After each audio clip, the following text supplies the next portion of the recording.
My dog attacked my stalker after he broke into my house.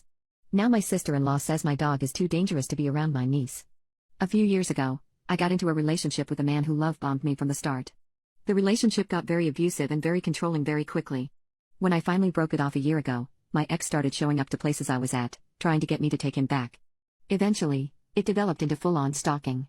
He would show up at my work, and took to just waiting outside of it after he was banned. He would leave notes on my car when I was at the grocery store, leave all kinds of flowers outside my house and then stick angry notes on my door after he saw me throw them in the trash. He wrote me all kinds of weird, obsessive emails and letters. I've had to change my phone number 3 times. The behavior escalated over time, and got more threatening. In one instance, he started a small fire in my driveway but the police couldn't get enough evidence connecting him to it. It was after that instance that I put cameras in my yard. I was horrified to learn that the police couldn't do anything about any of this until my stalker actually was caught doing something illegal, like breaking into my house.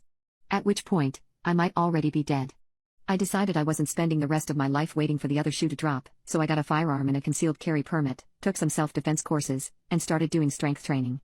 I also looked into getting an attack dog, but after all the money I'd sunk into my other methods of protection, they were prohibitively expensive.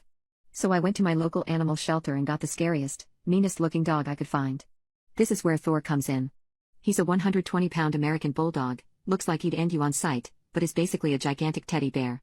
He loves every person he's ever met, is incredibly sweet and gentle with my 4-year-old niece, enjoys other animals, and even loves the mailman. I just kind of accepted that he probably wouldn't do anything to protect me from my stalker, but it didn't matter that much because having such a huge dog made me so much more confident. I brought Thor everywhere I could, and was working on getting him trained enough to be an emotional support animal, so I could bring him inside places with me.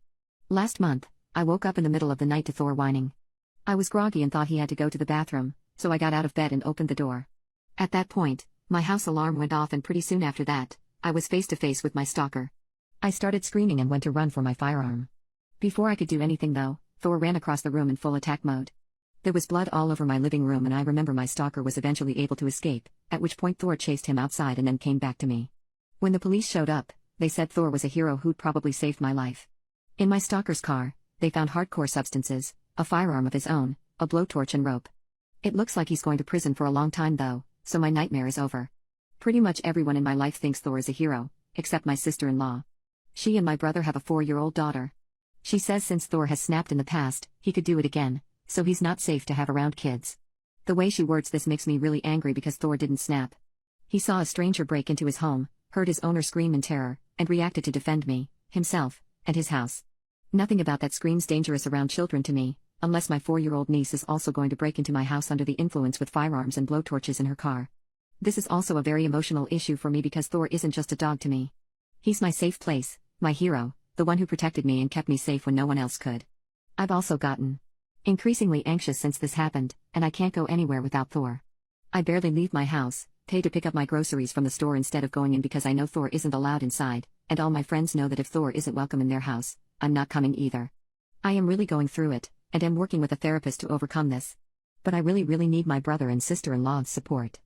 I think my sister-in-law thinks I'm just pouting and that's why I won't just leave the dog home and come over without him. I don't know how to explain to them that the fear hasn't stopped just because my stalker is in jail. What can I do to make her understand the situation better?